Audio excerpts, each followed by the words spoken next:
Thank you.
Okay. Should we call the guys?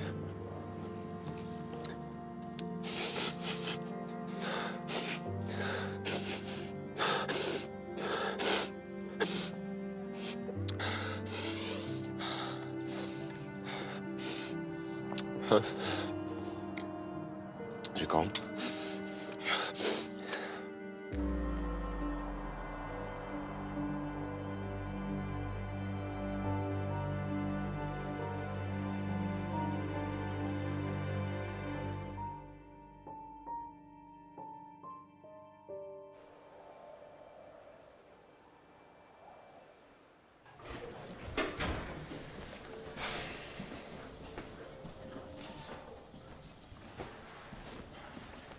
Hey, Larry. Hi, Matt. How are you? Good, how are you doing? Very good, thank you. Thanks for doing the shoot. No problem. Mind if I sit here? Yeah, go ahead.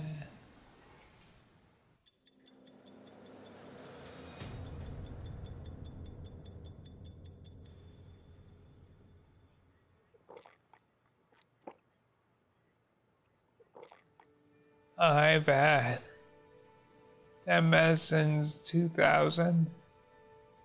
Started with a cane, the manual wheelchair, power wheelchair, and now I can't move anything below my neck.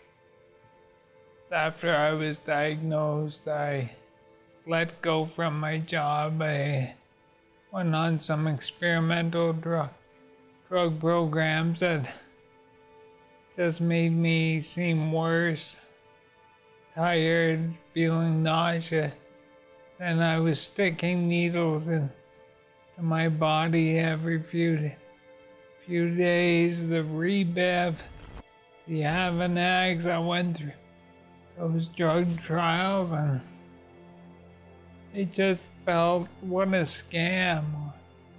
You know, what's going on? Why isn't it doing anything?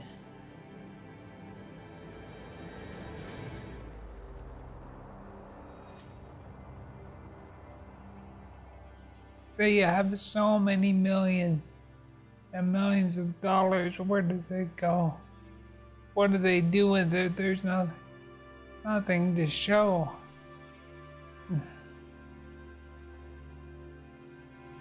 Just help me, man.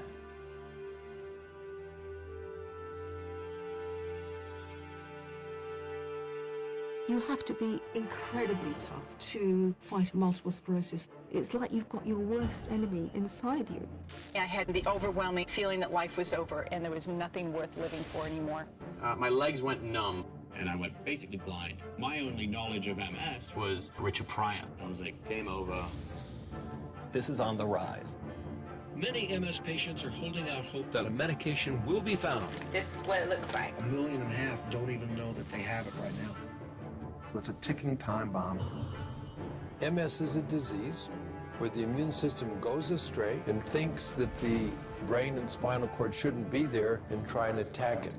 It's a long needle that goes into your muscle. I take Tizabri, Copaxone, Salsa, gabapentin, Medrol. I get these jolts of electrical pain. Producer-director Matt Embry was diagnosed with multiple We sclerosis. believe there's about 500,000 people in the United States, maybe over 2 million people in the world. I'm young. I've just had a baby. How can I have MS? Multiple sclerosis remains a mystery. No cure exists. I've got one of the most insidious chronic diseases on this planet. We got to stop the lies about illnesses like this. Start telling the truth. How much higher can the stakes be? It's billions and billions of dollars. And yet, the system is set up in such a way that it can be corrupted easily. I was like shaking and crying as I felt so vulnerable.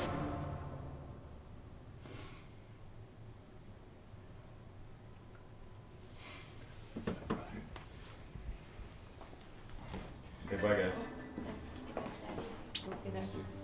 All of a sudden, I get a phone call from my brother that Matt had been diagnosed with multiple sclerosis. And I mean, I literally almost collapsed. I mean, I couldn't believe it.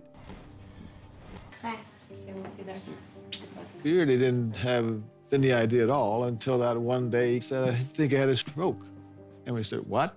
You know, he said, oh, I just got all this numbness and sensitivity on my side and everything. And I knew very, very, very, very little about multiple sclerosis, except that it was sort of bad.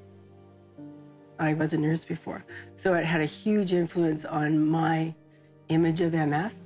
It was tough the first few weeks with Matthew, because I think all of us didn't know what to say to each other. We were all just pretty shocked and pretty devastated. It was so bizarre to have this feeling that, you know, my older, athletic brother was fairly quickly going to degenerate and be in a wheelchair. It's always a pretty crushing stigmatism around it that just, you have MS and you're done, right? When we got the word, it's like someone had punched me in the gut, and I really thought it was kind of a death sentence. And so I'll have to admit, I broke down. I mean, I started to cry, and it's just like, here's my nephew in the prime of his life, and being handed a death sentence. Pretty devastating. I knew it affects your whole family, and to watch a loved one's body deteriorate and their mind, I think is probably the most brutal thing that can happen to a parent and to also the person that has MS.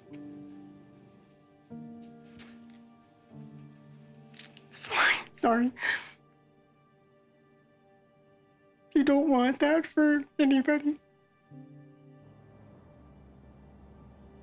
Different people and the place, and thinking from an international perspective. It's very beautiful too right now with the trees. And yeah. Not that we want to make postcards, but yeah. It's truly.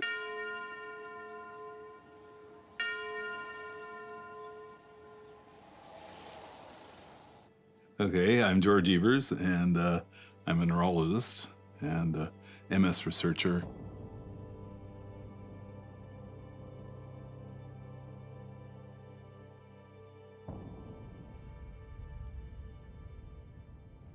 My aunt died of MS, age 30. I never knew her, but that had some influence on me because I thought, well, if there's some genetic component that might be relevant to our own family. I remember thinking, there's so many clues, this should take me about a weekend to sort out. Did a lot of reading about it, and it's taken longer than a weekend. MS has all the things that make life difficult, in terms of for solution. No matter what question that's been asked in MS, you hardly ever get a black and white answer. There's sort of shades of gray.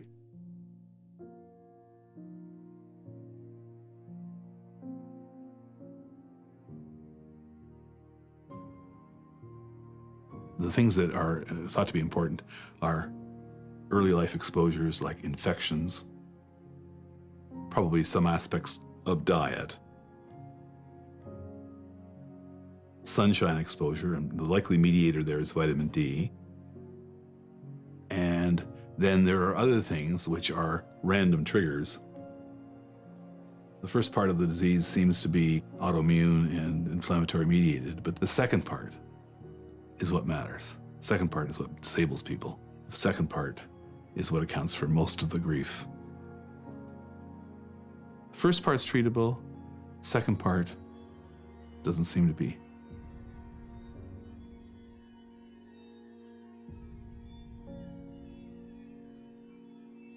This is the bad part. Inject it slowly. Count to 10. I hate this part. Pharmaceutical industry, they would argue that they're not giving any false hope. What they're doing is they're saying that this drug will do this, this, and this, which has been shown. So if you look, it says it reduces the attack rate by 30%, 50%, right? But when you ask them, okay, well, does it make any difference in the time it would take for me to reach a wheelchair or in the time it took me to develop secondary progressive disease, they'll concede they don't have any evidence for that.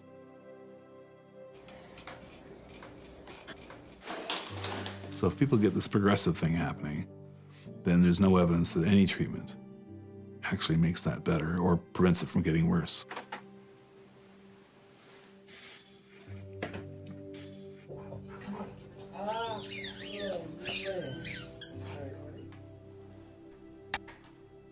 So when someone comes along and says, we've shown that there are fewer wheelchairs required or there are fewer people that need a cane and so on, I'll be pleased and satisfied.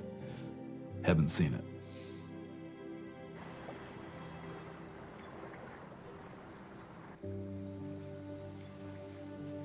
I unfortunately have tried 5 of the 6 FDA-approved medicines, all of which were unsuccessful in slowing my disease.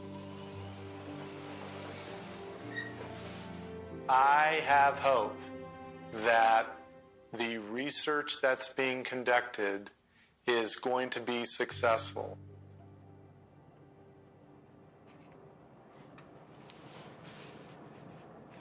We keep saying the word long-term progression, like natural course of the disease. It's just like,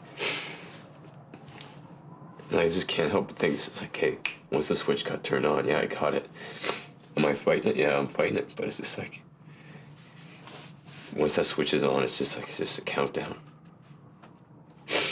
And I just have this wave, just like it's just nothing more than like just staving off the inevitable.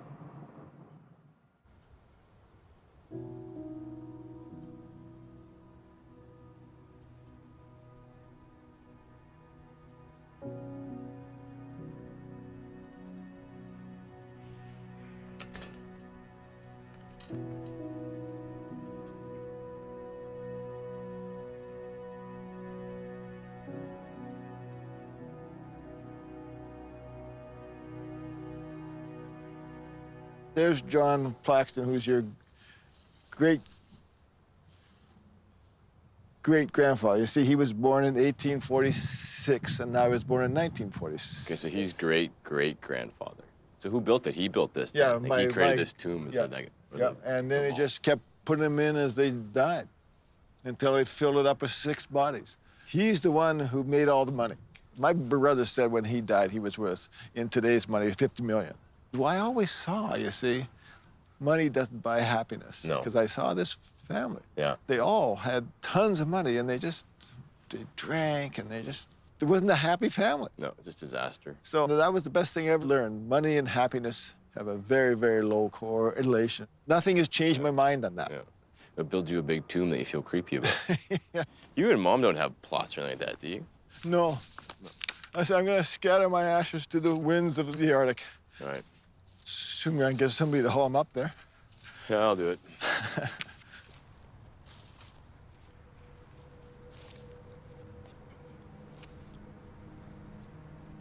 I had assumed for some reason, oh yeah, I'm sure they have drugs, and I'm sure they have a way of dealing with this. And when the doctor said, no, there's no drugs, there's nothing we can do, and we just have to hope. Well, then that really was the time I really sit in. This is a real serious problem. And so immediately your mind starts thinking, okay, there has to be, I have to try and figure out what the heck's going on.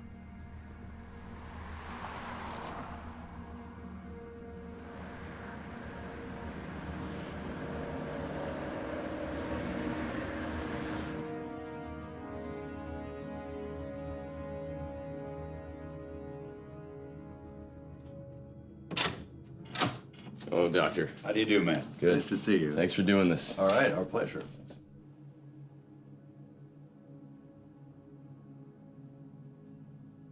Truthfully, I thought you guys were just trying to scam. It might be a scam if you weren't talking to someone who's been doing brain surgery, legitimate brain surgery for 23 years with an impeccable reputation. I have a lot to lose if I were looked at that way. Our model MS patient, the last time she was able to walk without a walker was 10 years ago. So she came to us for stem cells. I mean, we believe that stem cells can hone in on areas of damage, find them selectively, and repair them, and regenerate them, hopefully. You need to repair the damage that's been done by your own body. I think stem cell work should start with your own stem cells, you being the pharmaceutical industry. You are the factory. The stem cells are taken from the patient's own abdominal fat.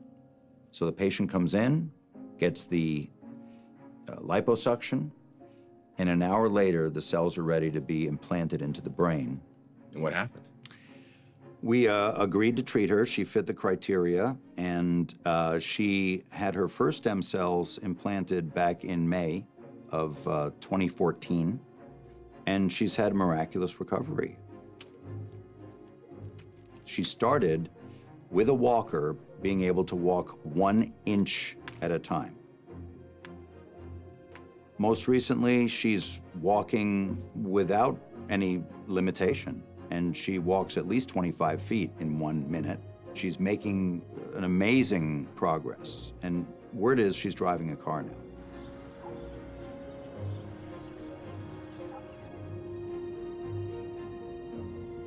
Hello. Do you want us to come in this way?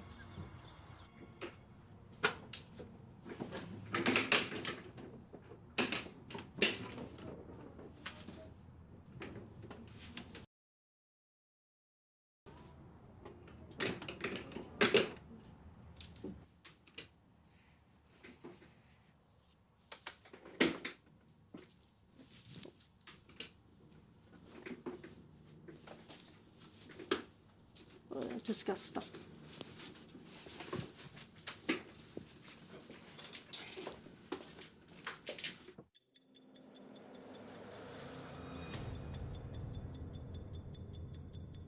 The MS patient is suffering every day. After 10 years, I just felt my legs kind of very weak. And I felt that many times. If you live by yourself, just like me, you felt that nobody help you. Just like if I fell down, I just sit on the floor for few minutes, rest, relax the muscle, and then use all my energy to get up. Few months later, I felt I couldn't control my legs, and I took the beta zero. Later on, I go to Copaxone. So I took the Tysabri, but I took around 2 years. Seems not working for me. So I talked to my neurologist. Maybe I'll go for stem cells. But my neurologist said stem cell therapy is not approved by FDA for MS. But you have to pay yourself if you find it. So I just go ahead and do the stem cell therapy. After taking the stem cell therapy, the second day I felt my legs, my feet are warm. Like in the morning, I felt much more energy, much more strength. I can just stand up. And then you're still driving yourself to the clinic. Yeah. Before the stem cells, I couldn't control my legs. It's kind of, I just felt it's kind of dangerous to drive. But after the stem cells, if I have a good day, of course I will drive. I'll go ahead and drive. Do I think stem cells can reverse a patient who's had already the damage done? In my opinion, the potential is there, especially with what we've seen already with a few of our patients. It's extremely optimistic for me. I love what we're seeing. What I'm hoping to do is to have a larger study. We just need some financial support would be great, so that there would be no out-of-pocket expense for the patient. Shouldn't there be significant industry interest in this? You would think so.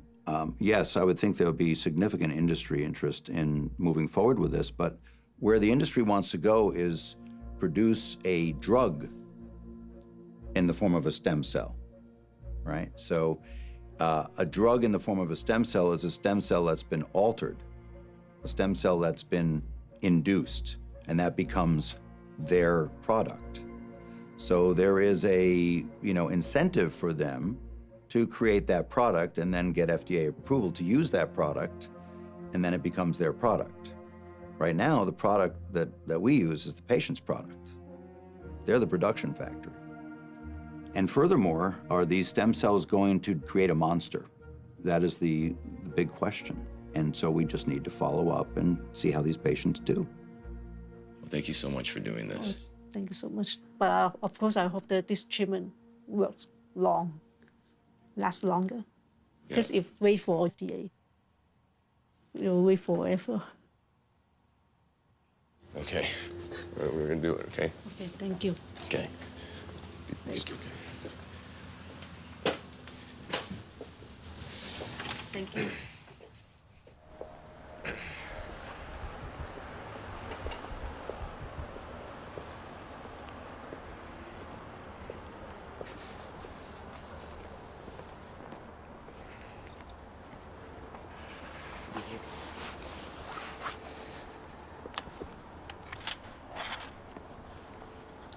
I knew what I was walking into. Because I don't mind talking. It's easier to talk to doctors and specialists and that when you're like looking right in the eye of it.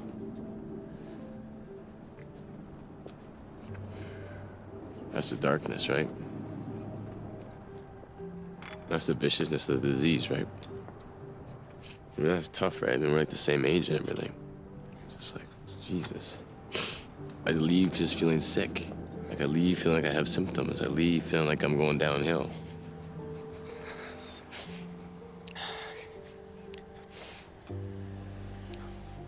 Okay.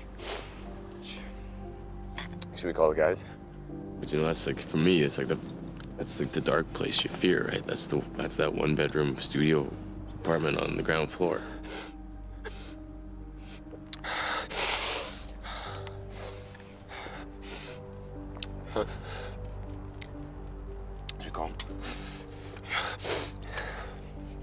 That just breaks your heart, right? You hear that story, she falls down, like no one's there to pick her up. It's just like, gosh.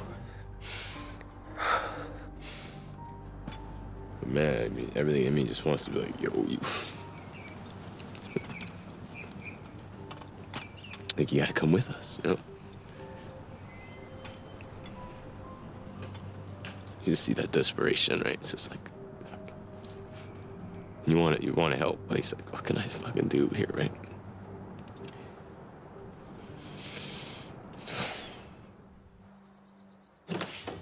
Hey there. How are you? Good. How are you doing? Good. Matt, good to Hey. see you, honey. Traveler, you've been all over the world. Yeah, so it's been a pretty good run. It's been everywhere. Yeah. Well, come on in, come on in. Welcome, guys. welcome. I better turn off my screen. There's some spoilers on the. I'm just writing. There's some House of Cards. Cards spoilers on there, so yeah. It doesn't warrant a response, but if the president or first lady. Eventually, when that's all done, then I orchestrate it. It's amazing. Pretty cool, isn't it? It's a fun job. I love it, you know? That's great. How you feeling good? Yeah. I've pretty much been stable for quite a few years. So. Since diagnosis 9 years ago, yeah. Wow. So this is where Jeff does all his recording and he leaves it set up. You know, he manages the orchestra right from here. He conducts and he runs the film and, Right. you know, yeah, which has really been great because we get an orchestra in here and, you know, the players love coming out here. It's kind of like a vacation. And what happened? How did you know? Yeah, it was a flare. I mean, it was a real, the same thing. It was actually had the numbness thing. Started in the arm, went down to the leg, and by the time I got back I was actually in Austin at a film festival. By the time I got back, it's like, man, I got to get this checked out and have an MRI, and boom, there it is, The early years especially were very kind of terrifying in the sense that, our son was still quite young at the time, so I'm a dad, I've got a career, I'm a husband. And I had a lot of uncertainty about what I was going to be able to continue doing because, one of the first things you learn about MS is there's a lot of uncertainty in terms of the type of course it's going to take, I mean, I have friends in their 30s that are in wheelchairs.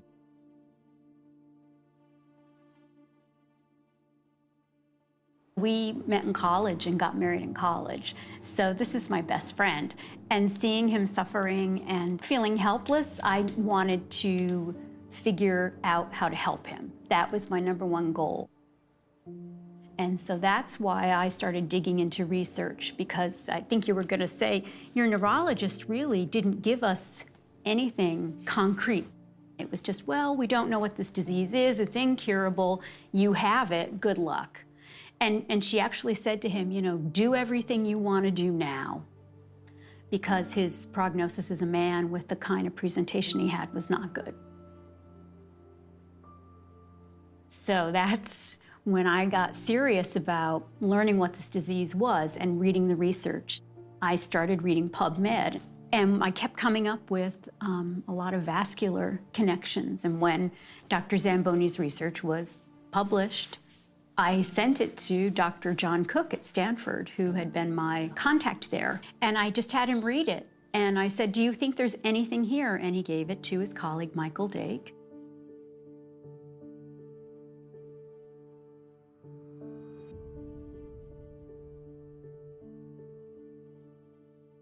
I, of course, had never heard anything about it, was completely sort of perplexed. It sounded kind of outlandish and a little left field, It goes against a lot of dogma and a lot of what we believe to be true in practice of treatment of MS. And I am not a neurologist, I am not an MS doctor, but I've been always open to listening to these things, and we talked about it and sort of held together as a pathophysiological response that we see in other parts of the body. Many places of the body, we deal with venous narrowing, whether it's the legs, the liver, the kidneys, and we're very comfortable with that. We never thought about, could there be similar venous narrowings in the neck that might affect the brain? Why wouldn't there be? Mike Dake said, well, let's just look at Jeff, right? Let's just look and see what's going on. We studied him with magnetic resonance imaging, and lo and behold, what we saw was identical to what was being seen by Dr. Paolo Zamboni. The pictures were almost superimposable. So indeed, he did have venous narrowing of a significant degree. And again, this was sort of to us kind of almost shocking. I mean, how could this, we'd never heard of this, and yet here it was identical in this first patient to what was shown overseas. It was real. His jugular veins were completely closed off. I mean, we could see that on the MRV, and there was collateral circulation. And as Dr. Dake said, I treat this. This was the first time I had talked to a doctor, really, since I was diagnosed, when they actually saw something and they felt like somebody told me, looked me in the eye and says, well, I can do something about that. When I did go up to Stanford and had the stents put in, it was almost as if somebody turned on the lights. It was very strange. And it's even strange to talk about it now because it was so palpable, but because you're awake during this procedure, and it's almost like as the blood started rushing into my brain, I felt like awake again, and it was so wonderful. He's now out 6 or 7 years and doing very well.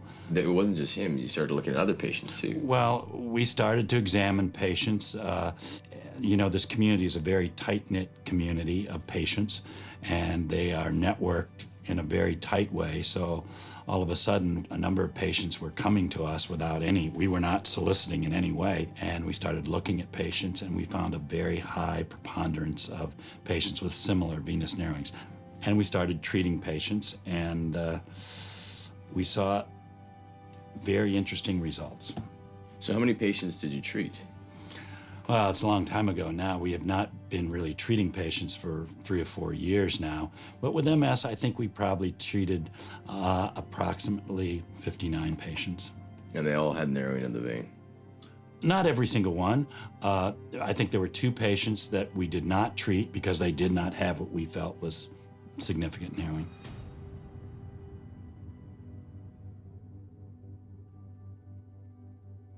And where is it today? What's happened?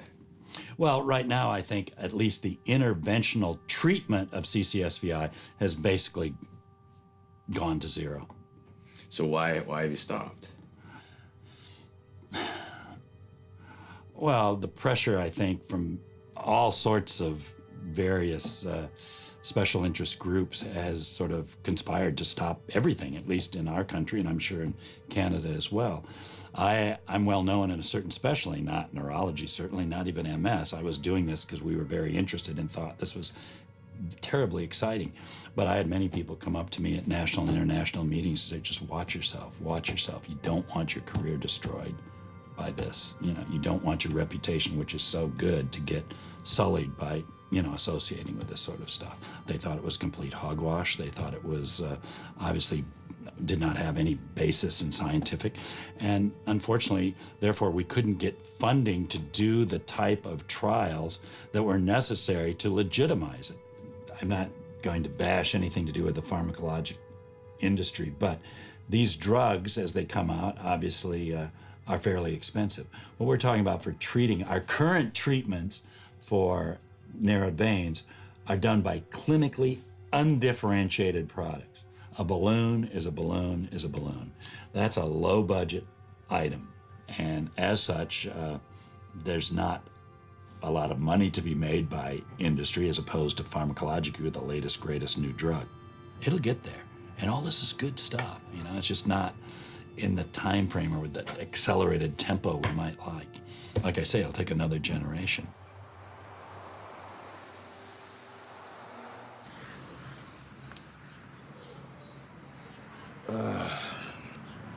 You know, I came in there, like, my expectation was that we have the answers. I just can't get them out there. No, that's not the case. Like, we don't have answers. We have some theories, and to treat it, it's gonna be a long time. Now, are they chasing it a different way than the current pharmaceuticals and neurologists? Yes. Do I think it's more hopeful in the long run? Yes, I do believe that. But I don't have time. I don't have time. And neither do anyone else with MS. So it's like from now on for the doc, like, fuck it, man. Like, going back, talking with the doctors, we're gonna hear the same kind of thing. What we gotta do is tell the story of get out there and start doing different therapies that may have a positive effect on you, because you gotta try to stop it now. Because if you wait and sit back and hope that science is gonna catch up and the doctors are gonna catch up, you're gonna die, man. Matt, come on in. Behind the scenes. Yeah. Thanks again for doing this. Well, thank you. 5, 4, 3, 2. Well, MS is a disease that affects thousands of Canadians. In fact, some of the highest rates are right here in Saskatchewan. Matt Embry is one of those people who suffers from MS. Matt from Calgary, and he's embarked on a speaking tour to share his story on how he's treating the disease. Matt, thank you so much for joining us today. Yeah, thank you so much for having me. It's great to be here. You're talking about how you're treating the disease. It's been 20 years since you were diagnosed with MS. Yeah. Tell us a little bit about how you're coping. Right, so in 1995, I was 19 years old and was diagnosed with multiple sclerosis.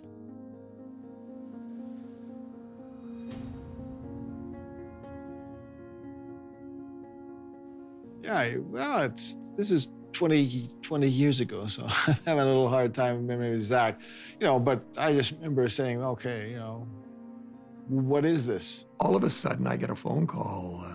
I think he was about 18 or 19 from my brother that he had been diagnosed with multiple sclerosis. And I mean, I literally almost collapsed. I mean, I couldn't believe it.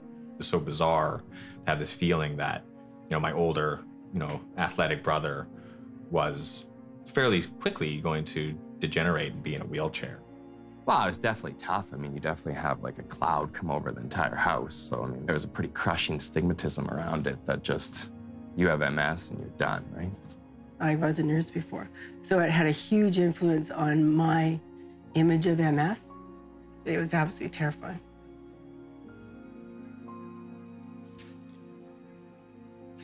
Sorry. You don't want that for anybody.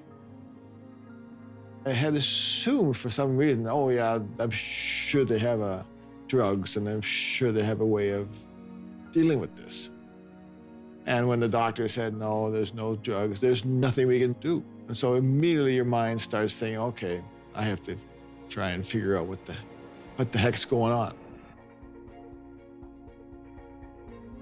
He more just dug right into the science. I mean, like, we largely hit the ground running where, like, his office just became stacks of papers and just, there was something new every day in terms of, like, the research or what to do. And my brother is an astounding guy. Like, he's a PhD in geology, but I mean, he's one of the great researchers, and he just beavers in on a subject of great interest to him. And obviously this was a tremendous interest to him because of his son's issue.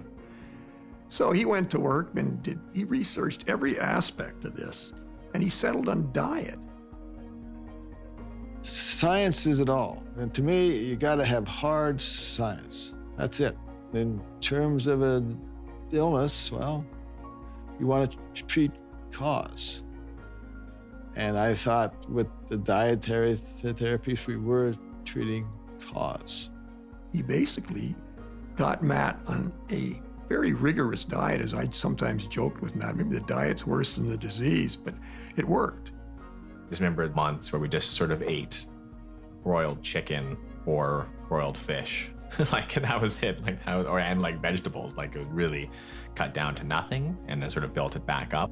If they had had a drug, said, okay, this drug, you take this drug, then you'll be absolutely fine for sure, then we probably would have gone on it.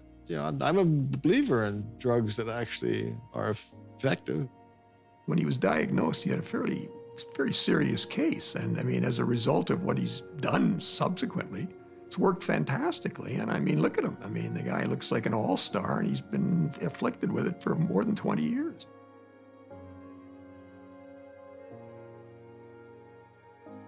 And then after I'd done my research at the start, and I put it all in a paper, and I decided I should give it to the MS Society of Canada and say, oh, look, I found this information. I wondered if they'd be interested in distributing to their members.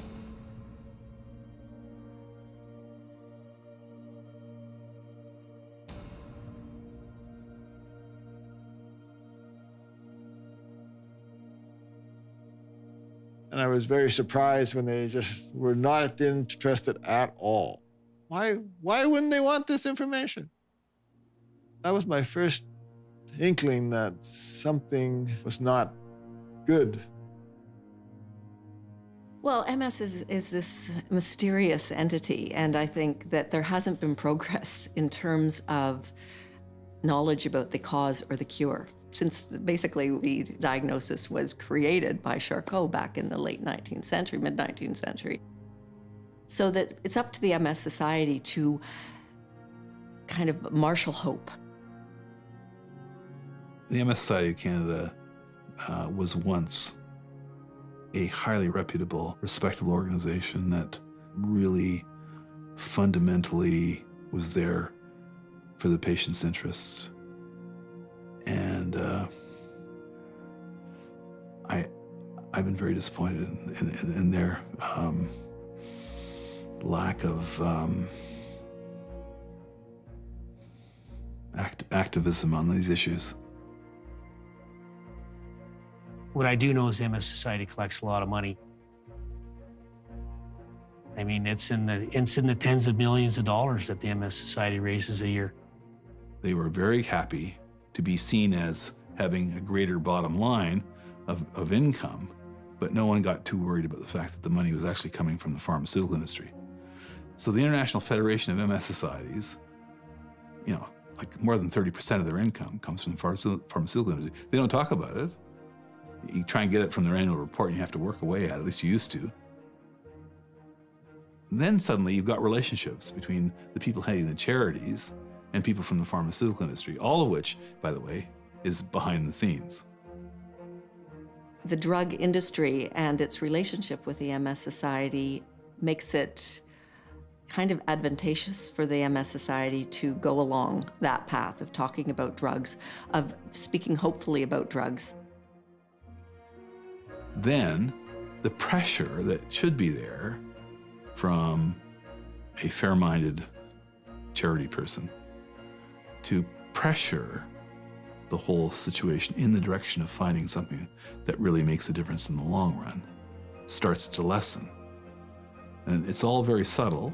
So when they start to badger the pharmaceutical industry, then the money that they used to give for, MS chapters to have their coffee meetings sometimes dries up. Sometimes the big donations tend to influence what goes on. Drug companies have a conflict of interest. They run a business, they want to sell their drugs, and they need somebody to promote it. The MS Society is a good vehicle to do that through. Just at the end of 1999, I figured out vitamin D was a major factor. I remember the first half of 2000 trying to get the Multiple Sclerosis Society to tell their members something about vitamin D. Time and time again over the years, we've heard vitamin D referred to as the sunshine vitamin. A Calgary father is so convinced of its benefits, he is giving doses of vitamin D to his son, who suffers from MS. When Matthew Embry was diagnosed with multiple sclerosis, it launched the geologist on a search for a cause. Ashton Embry noticed a link. People in northern countries like Canada have much higher rates of MS. They also get less sunlight, and the nutrient that comes from it, vitamin D. It's totally safe. They have nothing to lose. And they were just adamant they were not going to tell anybody about vitamin D. That was it. That was the final blow for me of trying to be involved with the Multiple Sclerosis Society of Canada, trying to cooperate, trying to do things with them. I don't think there's anyone there that is actually pushing any, like, a useful agenda. And they abrogated their responsibility for being a kind of buffer between the pharmaceutical industry and the patient population a very long time ago.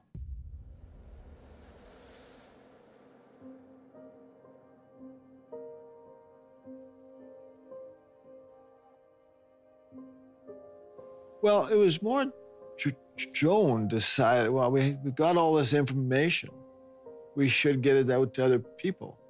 The charity was my silly thing of, what we can raise some money and get the information out there, get the research done into diet and vitamin D and those kinds of other issues that the MS Society wasn't doing. And we as families with the disease, we need to have those answers. This is now 1996, and the big change was the internet, when you actually had more information available to people besides from your doctor. And so you're able to get things out. And so, okay, let's make a website. So that basically was the start of it.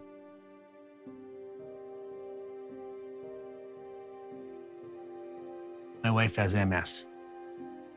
Well, the day I found out, the first thing we did was went on the internet to search for answers. The one website that helped greatly was Direct MS, because we were looking for some solutions now, not, wait for drugs or see a neurologist.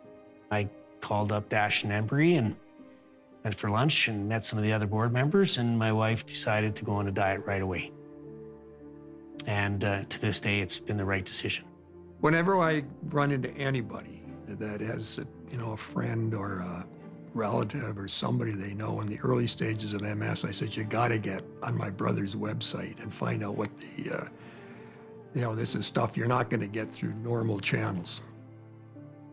I mean, it's really been helping people all over the world. I was very impressed when you get these emails from all over the place and, complimenting them, and it was helping them tremendously.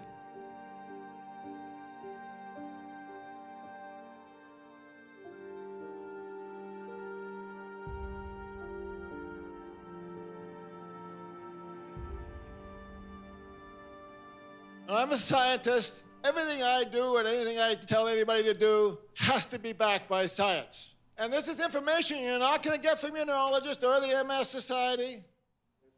We did hold a talk back about 18 months ago, and we didn't get much turnout. I think Matt felt bad about that. That night is the first time he seemed to start talking about, okay, we gotta do something. And his only knowledge of MS up to then was that he had sat on a... What is our goal then? Our goal is to get the diet and the high dose vitamin D to the planet. Yeah, no, I agree. You have to hit those. And those first guys who are diagnosed are just being swarmed on because they want them on the drugs. You get that guy on a drug, he's on a drug for 40 years. Yeah. $50,000 a year, he's worth $2 million to them, each guy.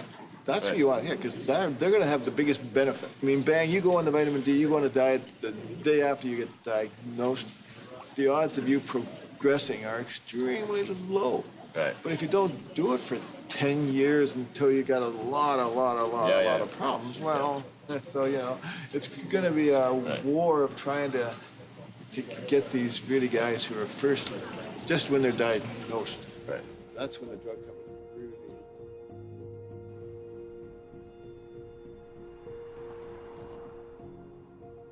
That woman there wants hope. My dad has created the diet, he's created the program, he's done all the research, he understands what it's going to take for people to get healthy and how to stop the disease. So the only purpose in doing any of this is to get the message out that this is the way.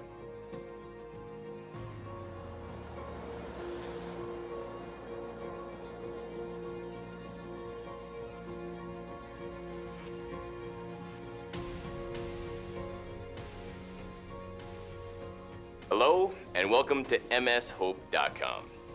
I'm Matt Embry, and I have multiple sclerosis.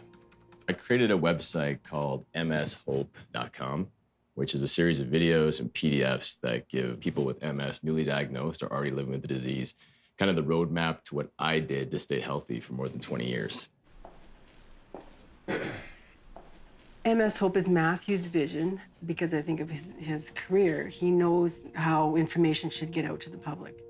So by taking the information that's on the other site and what his dad's kind of researched and putting it into an easy way to follow format is a real gift to people that have just been diagnosed. There are a number of other foods that... I'm not going to preach in people's face, but all I'm going to say is, this is what I did. Here's the roadmap. Here's the equation. Created the website. I tried to reach the masses. You know, I tried my best, and if that's not good enough, well, it's not good enough.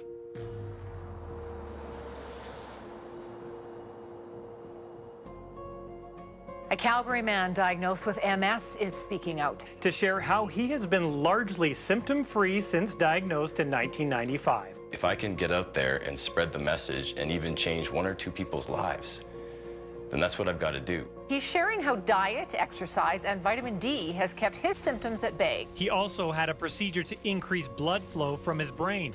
That's right, I have had the CCSVI procedure. A few years ago, we're not going to say it's the magic bullet, and we're not going to throw the baby out with the bathwater. The lifestyle has worked so well that he and his father are now setting out on a free speaking tour. My goal in doing the speaking tour across Canada and over to London and into the United States is to create as much awareness as I possibly can. You know, this is quite a change from what we've done in the past, because as a family, we tend to be quite private. I don't even know if all of our friends knew before kind of this recent publicity came about that he even had MS in his past. So this is quite a shift for both of us, and it's not something that I'm necessarily comfortable with, but I'm happy to support behind the scenes.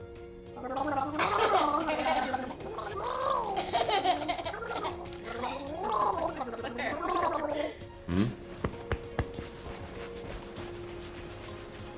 What's that? MS. MS Hope? That's right.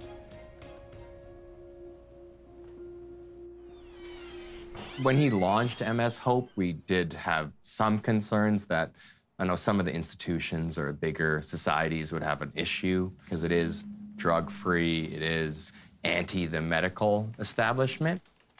Could they sue him? Could they go after his business? Could they go after us, you know, our credibility? What could they do to us? I am holding a letter that was sent to me from the Multiple Sclerosis Society of Canada, threatening me with a potential lawsuit. accusing me of an infringement of the Multiple Sclerosis Society of Canada registered trademark. Furthermore, they have a right to seek temporary and permanent injunctions as well as damages. When I started writing about alternative ways of dealing with MS, of managing MS, this is way back in the 1970s, I came up against the MS Society of Canada. And they were beyond abusive. I mean, beyond abusive.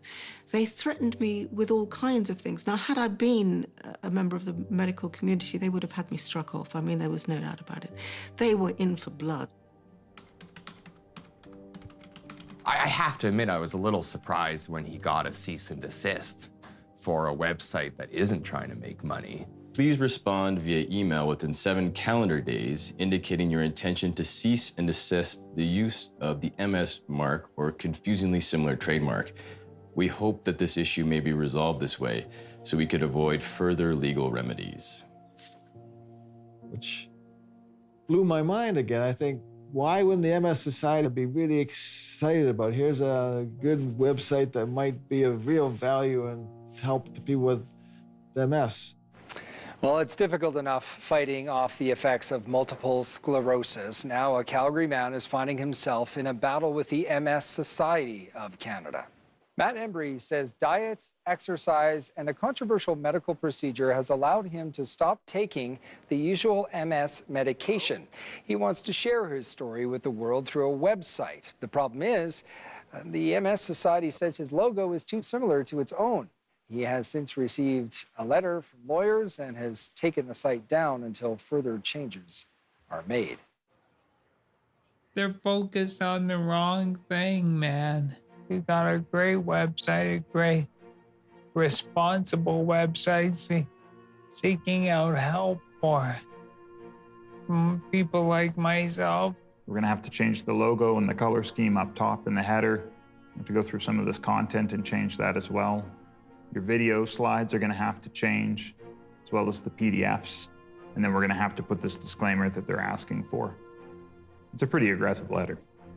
They're going to sue somebody for points on an M in the logo instead of curing my disease. The MS Society has silenced everybody because they're all afraid of lawsuits. So, you know, I think you gotta stand up to them. They're bullies. Okay, bring the noodles under the... What happens is that they want to rubbish you, and they do a very good job of it. I have to say, they're Goliath. They have power and money on their side, and they have magazines and influence and so on. And, you know, you're just an individual person with MS.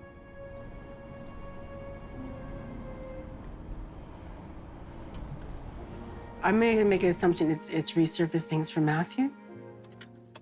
Matthew's living with the disease, and he's living with the fear and the thing of it coming back. So I think that this is, again, resurface that. And because he's now dealing with this new MS Hope site, that's a lot of pressure on him too right now. Well, it's like I have 2 options. I can just totally stop this whole thing. And that's crossed my mind. Mm-hmm. Be like, fuck it, I don't need to be sued by the MS Society. I don't need to put up this stupid website. I don't need this, right? Nope. And like, it's so out of the bag, right? Like, Claire came home. She's like, telling me about how her friends at school have like seen the videos and stuff.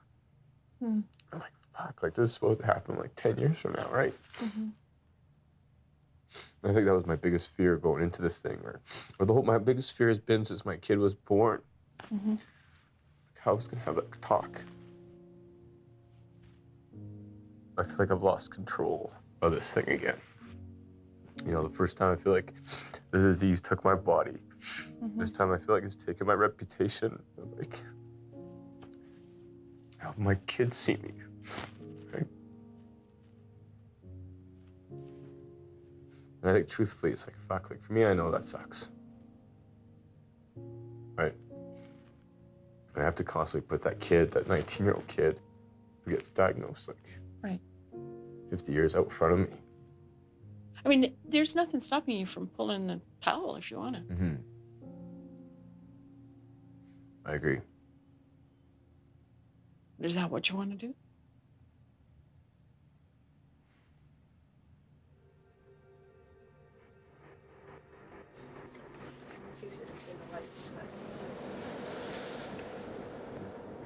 Well, that's probably good. Should we roll?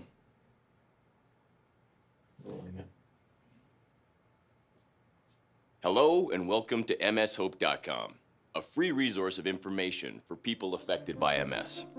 I have created this new video to address why I believe the MS Society of Canada needs major change to better help people like me and others with multiple sclerosis. I do not believe people give to the MS Society of Canada to hire expensive lawyers to threaten people with MS. How am I doing? It's okay?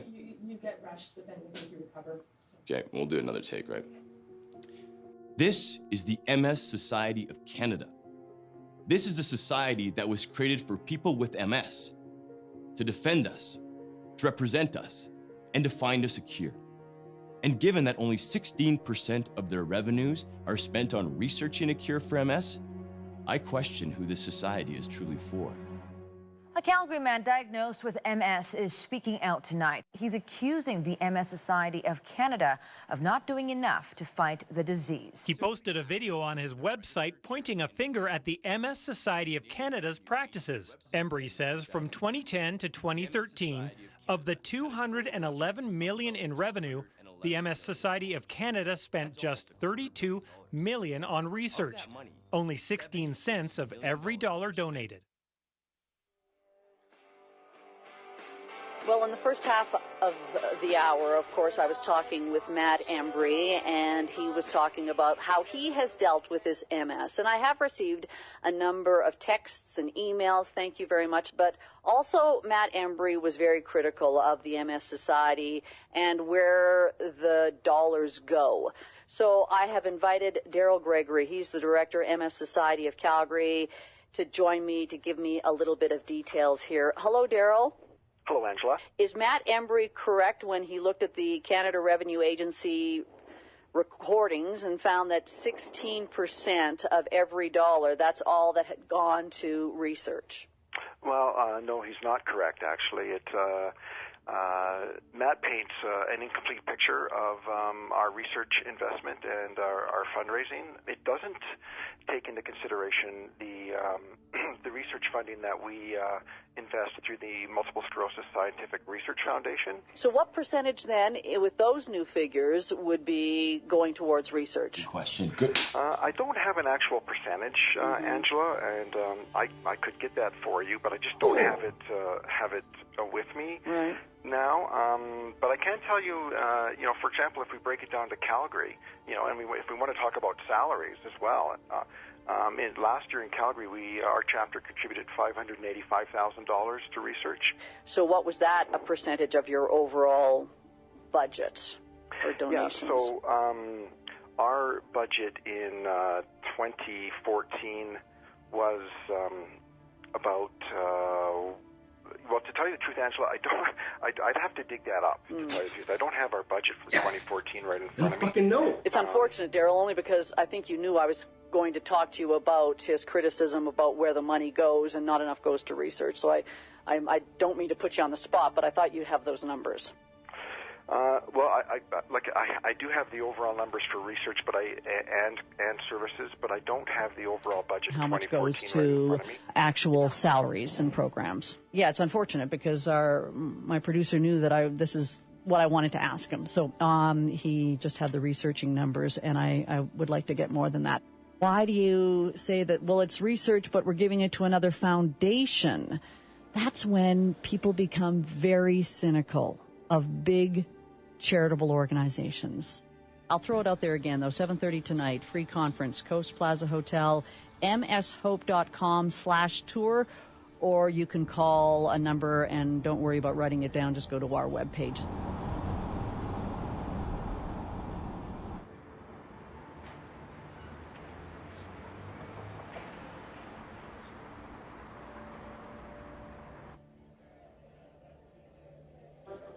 And so it was a big commitment for you to do this. Then you started to wonder, well, the MS Society is supposed to be there to support me.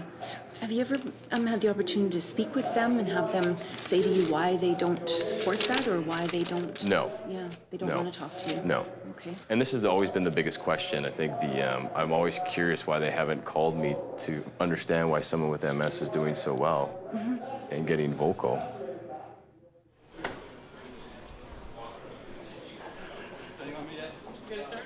Anybody who is still mingling, we're going to give you a moment here to settle. I'm sure a lot of people in this room are familiar with Ashton Embry and Matt Embry and the work they've done for 20 years. I think, though, this is the first time they've really kind of come together to share their story.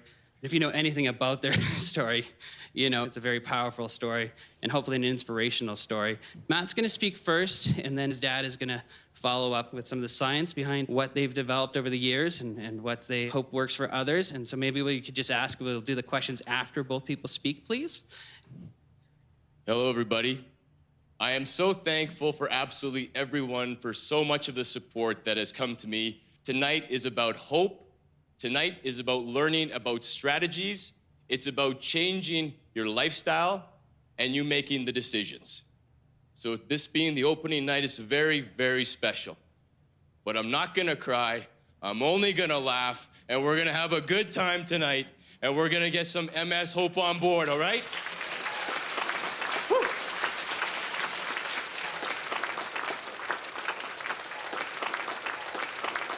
So, I'm going to talk about important strategies to help keep MS well controlled. This is information you're not going to get from your neurologist and your friendly MS society.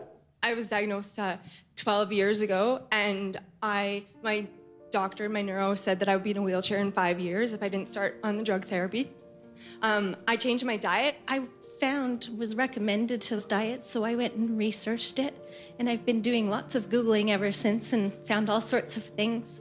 When I bring this up to my physical therapist or my neurologist, I was met with some dissatisfactory answers. I have fired 4 neurologists because they all tell me to eat from the 4 food groups. People in my farming community between the ages of 30 and 50, we are in wheelchairs, we are obliged, we are in nursing homes. And that's not me. What I can't understand, Ashton, is why we don't take on this society where we're reaping all this money from all these people here for over 100 years. I agree. You've got to almost have a protest. We got to, I don't know how we're going to turn this around. That's a good question. I will post in the next 2 days on my Facebook who you have to write. 2 days. Good idea. So thank you very much for coming and for supporting us for all the years. We hope that this really was some great information for you and wish you all the best. Do you have anything you want to ask, Jess? You have to show people, to convince people with MS to do it, you have to show people who are on the diet, like you, who are the picture of good health. You just have to say, this is what you could be like. You could be brimming with good health and having a happy marriage and family and work life and everything you hope to get out of life. But you've got to stick to it, because if you don't, you do not want to see yourself go down that road. So mostly my diet consists of fresh fruits, fresh vegetables, lean meats, and fish. I was diagnosed just at the end of March this past year. I had CCSVI. I've been symptom-free for 11 years now. If you get adequate vitamin D from birth onward and maintain a good vitamin D, the chances of getting MS are almost 0. Posted a photo yesterday of the event, getting a ton of likes. You did great last night, Matt and Ashton Embry. After several attempts to get onto the diet, I'm ready to do it now. I've been inspired. Thank you, guys. All right, so I'm just post that right now. Boom. I have so many stories in my inbox. 15 years of remission on the diet. 20 years, no drugs. The people on the drugs got to the same disability level after 15 years as the people who were not on the drugs. I think tonight as a team, everybody, we have to focus on finding secondary stories. This is about different people who need hope, totally different tone that way. I got multiple sclerosis for the last 35 years. I never took any medication. I just deal with diet all my life. So I've been vigilant, and here we are. You know, it's been 15 years since diagnosis. Everything's got to go. Milk, yogurt, cheese, ice cream, everything.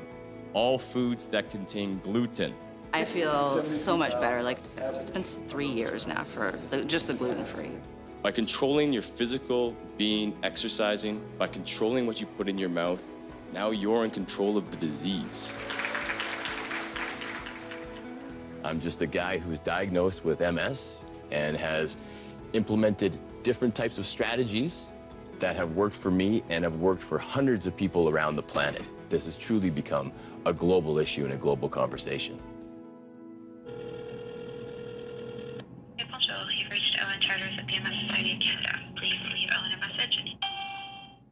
Hi, Owen. It's Matt Embry calling around, I believe it's 11:30 your time. I'm just calling to invite you to a speaking engagement I'm going to have in Toronto on September 29th. It's at 7:30 at the Westin Prince Hotel, 900 York Mills Road. More information can be found at mshope.com/tour, and I really hope you can make it and learn about my story of hope. Thanks, Owen. Have a great day.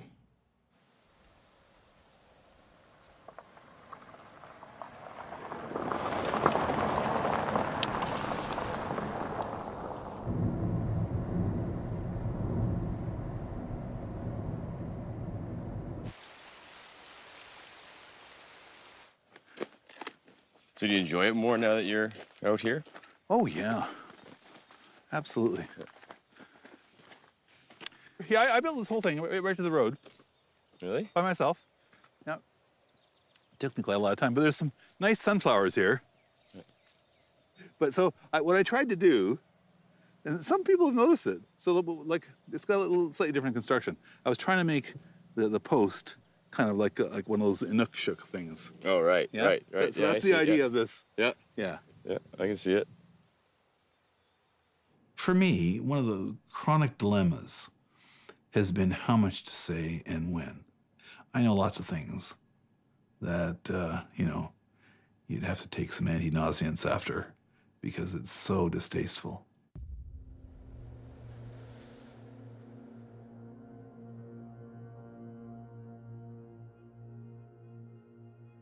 How much higher can the stakes be than this? I mean, it's billions and billions of dollars, and yet the system is set up in such a way that it can be corrupted easily. It's child's play to corrupt the system now. Nobody's standing up and saying, what they should have said.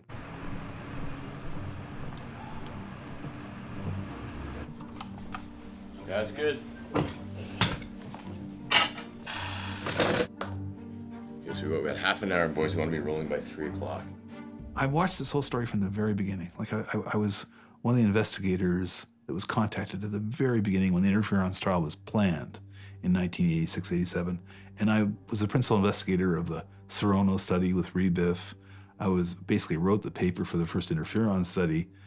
And I fell out of sync with things when I couldn't get the pharmaceutical industry to do the studies that were really needed, which is looking at long-term outcomes, where you reached a point where something really important was happening, like the development of progressive disease. We couldn't get them to do it. I mean, I can tell you that, a couple of them told me, frankly, like, why would we do this? We're selling lots of drug. We're making lots of money. Doing that study can only be bad for us. If it shows that it does work, then we'll be right where we are right now. If we show that it doesn't work, we've lost the whole ball game. People accuse me of being against pharmaceuticals, but this is not true. If there was a drug that convincingly demonstrates to significantly slow long-term progression, I would probably take it, but I haven't seen it. There's almost no evidence that any of these drugs make a difference in the long term. What they do very cleverly is leave the impression that it's going to make a difference in the long run without actually saying so. That's where the controversy began, because when pressure was put on them 20, 25 years ago to carry out the studies and make them longer and reach harder outcomes, let's say time to needing a cane to walk, the Food and Drug Administration were the only ones that had the power to enforce this. All they had to do was say, okay, you don't get the long-term outcome, no approval. And there's nothing more motivating from a pharmaceutical company than to tell them they're going to have their license for the drug jerked if they don't comply. They never did it.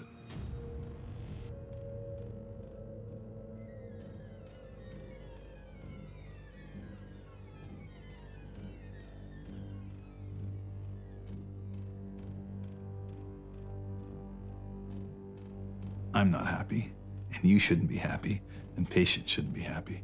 I wonder why MS patients are injecting or swallowing MS drugs that may cause serious side effects or even death, but have not been proven to be effective in the long run. It's hard for patients to ask those questions. You know, it's where the physician is intended, for the most part, to step in.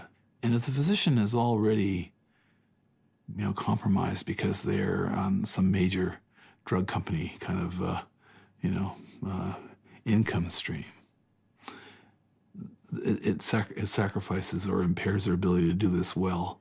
In the United States, for example, the New York Times had an article a few years ago about how many physicians have a financial relationship with the pharmaceutical industry. It was over 90% in the United States, over 90%. And why do taxpayers around the globe pay billions of dollars for MS drugs that have been demonstrated to have no long-term effect? You follow the money. You always follow the money. And you find out that somebody who is being relied upon to deliver an objective assessment of whether or not this drug is showing a useful effect is also on the take in a big way from the institution that stands to gain the most from there being a positive effect, i.e. the pharmaceutical company, right? Get ready to hear the side effects.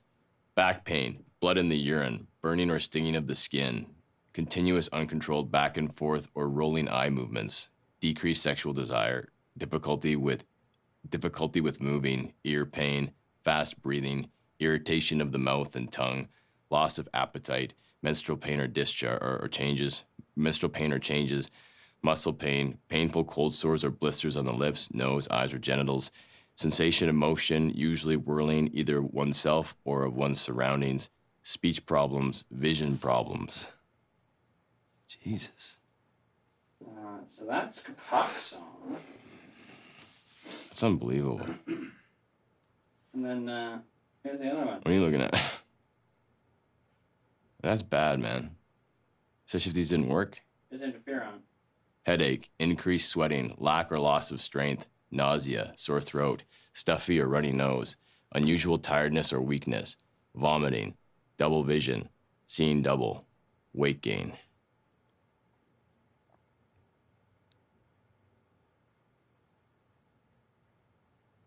During pregnancy or breastfeeding? No, let's just stop it. It's too depressing, man.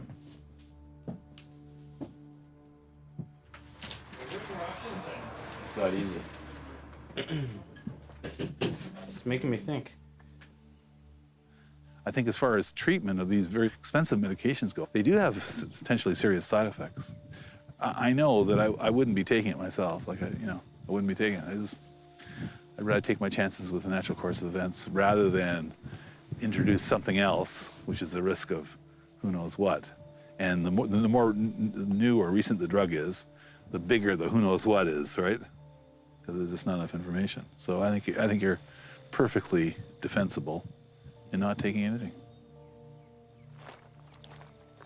The MS Society of Canada, they have never, ever stuck their oar in to this controversy, except, if anything, to kind of diffuse it or deflate. You've never heard from the society that these outcomes weren't being met.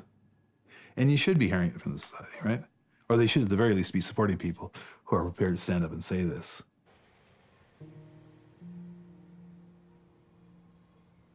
Is anyone from the MS Society of Canada here?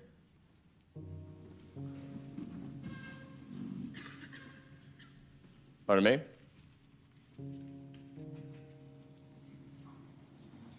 Anybody?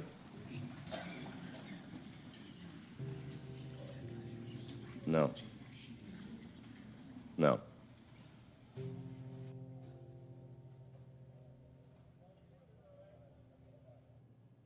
There's health at stake, there's the interests of poor, vulnerable people, and there is a huge amount of money at stake. I remember saying to the guy at the FDA, you know, somebody shoots you dead for a parking space, what'll they do for $1 billion? And the answer is plenty. But now we're giving people hard information, right? And people didn't like listening about the MS Society of Canada. People didn't like about the sponsorship. But now we're like, yo, maybe you don't like what's going on in your life too, right? That's a different view for someone with MS. And I don't know how they're gonna react. Are they gonna be angry as hell at me? Or are they gonna turn it on the societies and the drug companies? I hope it doesn't come to me. It could come to me.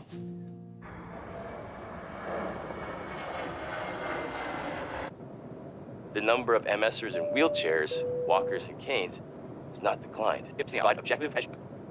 So what is going on here?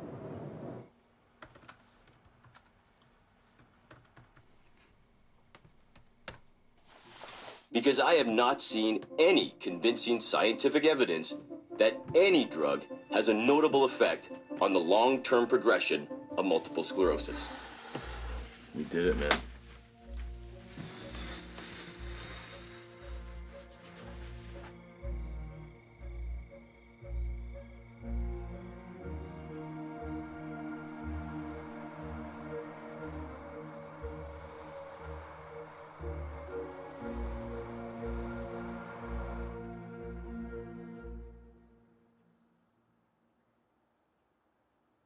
They're not going to let you keep saying what you're saying without trying to squash you. If you're right and you show them that you're right and you show the world that there's other ways of taking care of this without medications and, you know, this whole thing has been smoke and mirrors all these years, you're an enemy. I mean, that's just how it is.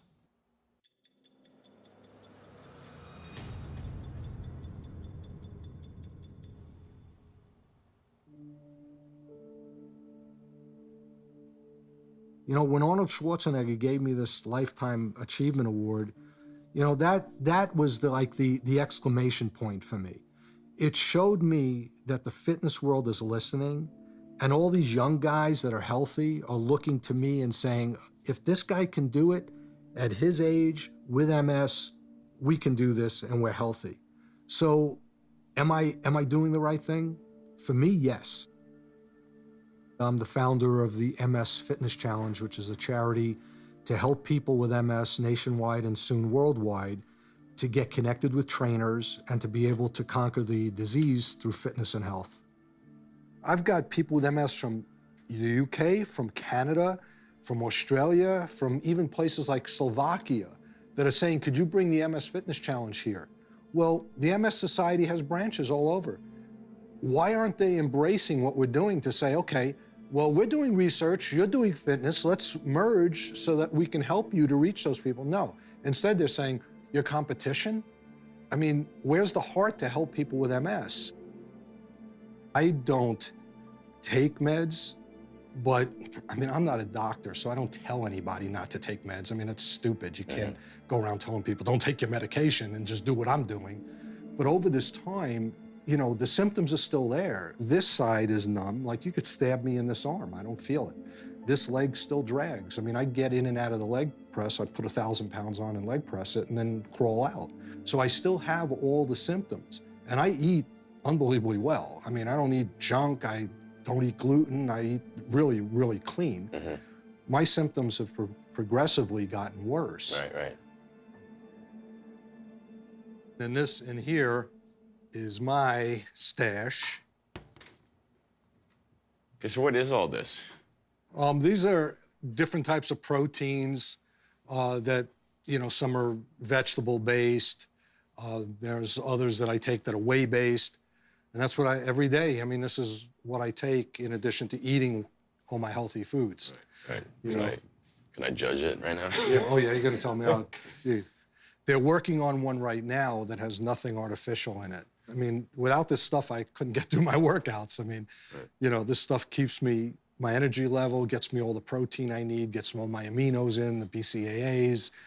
Without it, you know, I wouldn't be able to get through this. I wouldn't grow, you know. I mean, you know, if you look at the protein, you know, I think this is plant-based. Yeah, yeah. You know, it's got stevia in it. Right. Let's just cut for a second. Yeah, man, you got to get off this one. Like, I'll show you how it changes your disease activity. It really?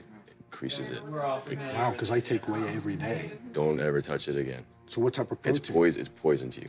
Really? The one food you can't have is any type of milk. And I'll send you Any type of what? Milk, dairy, anything. Oh, Whey. okay. Whey is byproduct of cheese. I think this starts the process. Wow. I'll send you the send me the some science. stuff. Like, I want to read about it. Yeah. But it's unbelievable to me that we know this increases your disease activity. And nobody says anything. No.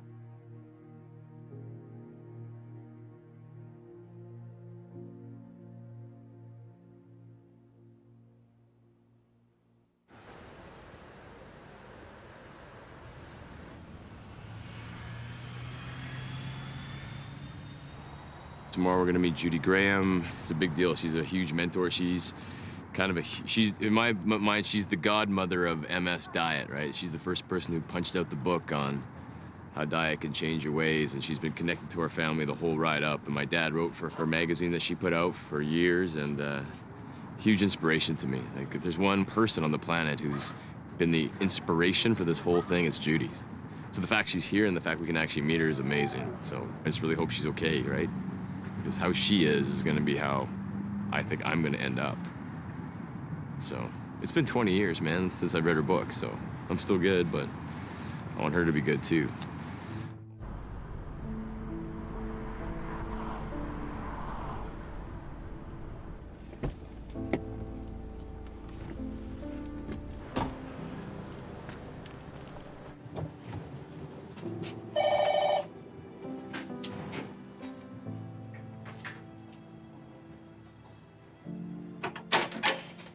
Hi, how are you? Oh, you've got the camera running. Yeah. Okay. Hi. The old Nice trick. to see you.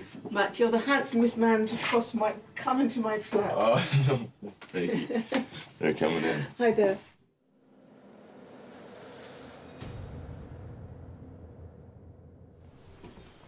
Yeah, so I created a website that it's got 4 videos on it that kind of tells people how to the diet, exercise, Sure. Fabulous. and like downloadable PDFs. Oh boy, you really are the next generation, Matt. It's so nice. It's a sort of feeling of being a relay runner, you know. Right. And although I haven't handed any baton to you, it's feeling a bit like that because some of the things you're saying are sounding a little bit familiar. So I still feel that people like you and I are swimming against the tide. The tide is mainstream. The tide is give us a magic pill. Right. Let science solve this for us. And doing a whole lifestyle thing is bloody hard work. And how are you feeling? Well, I have got worse, but after 45 years, I should be dead and I'm not. That's really what I can say. But for distances, I can't manage without some kind of mobility scooter or if someone's pushing me a wheelchair. And I'm sorry that it's come to that. It's so easy to break the diet. It's so tempting to break the diet because it's a hard diet. It's so tempting to be lazy and not do some exercise every day. My unhappy conclusion is that MS deteriorates eventually. But I can't say that with certainty if somebody is very, very strict. Because I haven't been very, very strict. I wish I had, but I haven't. In my own case, I've gotten worse. But well enough to walk around. I mean, you're really hoping I wouldn't say that I've got worse. What have I said, Matt?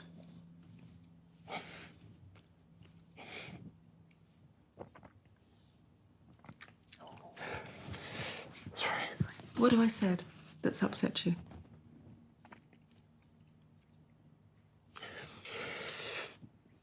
Well, I think you're probably right. I think you're right. That it will have the upper hand in the Well, it end. may not with you. I mean, I have been remiss. I have not been as strict as you are, as strict as I was. I've wavered. I've been very human. I've been,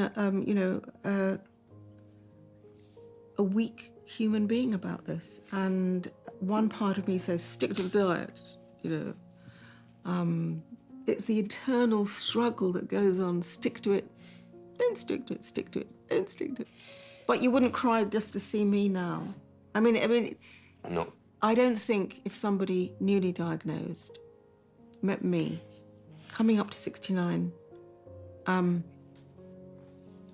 diagnosed in 1974, but symptoms going back to the 1960s, you wouldn't cry, or they wouldn't cry, if they saw me running around in my flat leading a pretty normal life.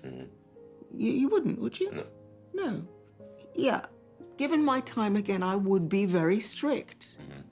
But in my own particular case with the human weakness of not sticking to it, I have gotten worse than I was. And I wish that wasn't the case. I would really love to be able to say to you, if you do all these things, it will just vanish into thin air. And maybe that's true if you're very strict. Maybe that is true if you're very strict. And for someone as young as you, I would say, stick to it, stick to it, stick to it. But maybe one needs the terror, because it's more than scared, isn't it? It's terror, It is a terrifying illness. And you see people who are who've lost it and are gaga, and their voice is slurred and they can't pick things up, and all that. And in a way, you need the terror to keep you on the diet and exercise regime, because it's if it wasn't that bad, why would you be motivated to do it? It's the terror. I don't want to be like that. I better do something about it now and stick to it.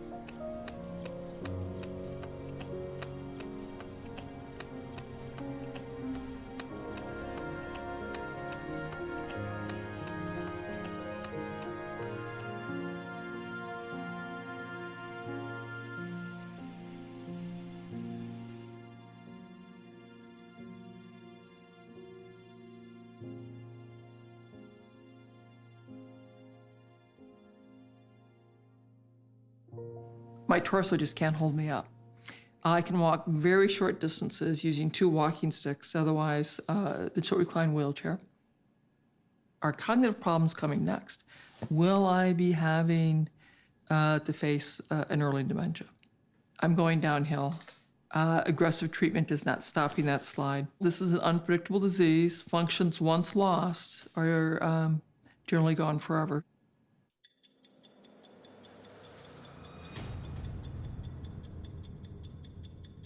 Then in 2002, my Cleveland Clinic neurologist, she said, I want to check out this work by Dr. Ashton Embry.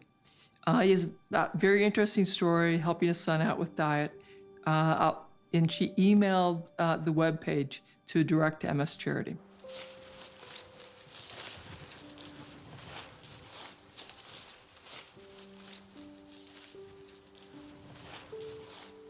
It was his website that got me started in my food journey.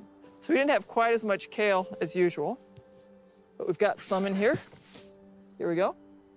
And so we come out every morning and take out a bunch of kale, add it to our smoothies, or we'll use it for cooked greens. So I got home, I read through all those papers, and I thought, well, this is pretty interesting.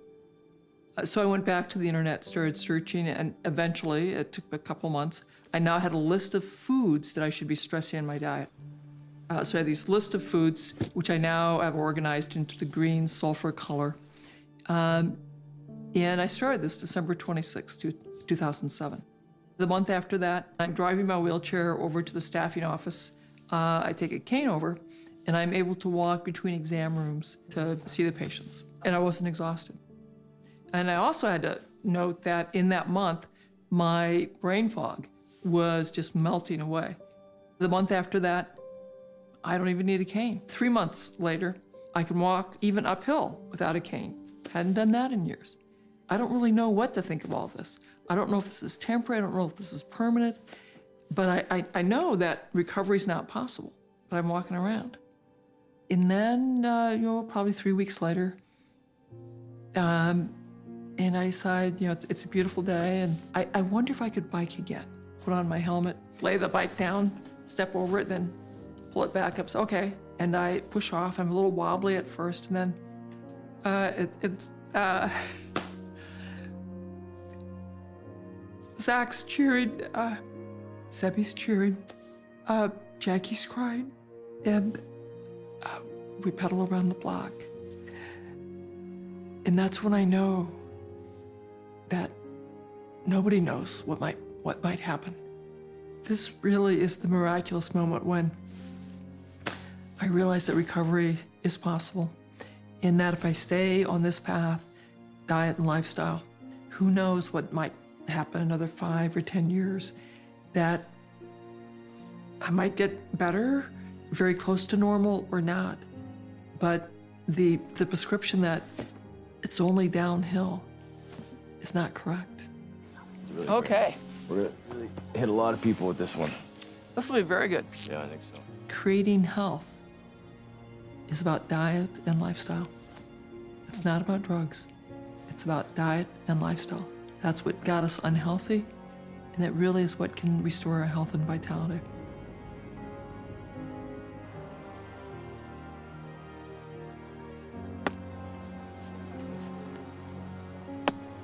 You're here alone. Hmm? You're here alone. Yeah, I know. Okay, so just while they're setting up, so talk a bit about this. Yeah, I mean, this is the set that was used in Field of Dreams, and I shot a film here about 8 years ago about W.P. Kinsella, and absolutely fell in love with the place. This would be arguably my favorite place on the planet. That's really... Yeah, but it's pretty incredible, huh? It really is. Wow. The way they preserved it and everything. This is amazing, because it's 20 plus years old now. I know. And where's did you see there's even the mailbox there, you put the $20 in. Oh, I see. So Yeah. it's just donation. Because I was surprised when it said this is free. What? Yeah. What a fantastic attraction. It's free. Right. How can that be? But it's just like the movie. So like on the weekends, you'll see that whole strip there, all the cars will come down there, up in there. Oh, of course. Yeah. And they put their $20 in, everybody plays catch. Wow. That's something else. It really is. They've done it well.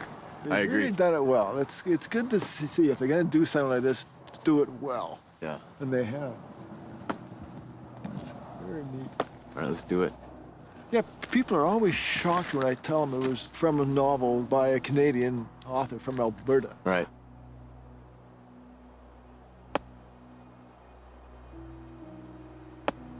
I mean, this is a story about, a father and his son, and keep holding on to a dream. And I think the most relevant thing for what we're doing is, what you said earlier, build it and they will come. And that's what we're trying to do with MS Hope. That we're going to build it, and the patients and the supporters and the people who actually want to end this disease are going to come.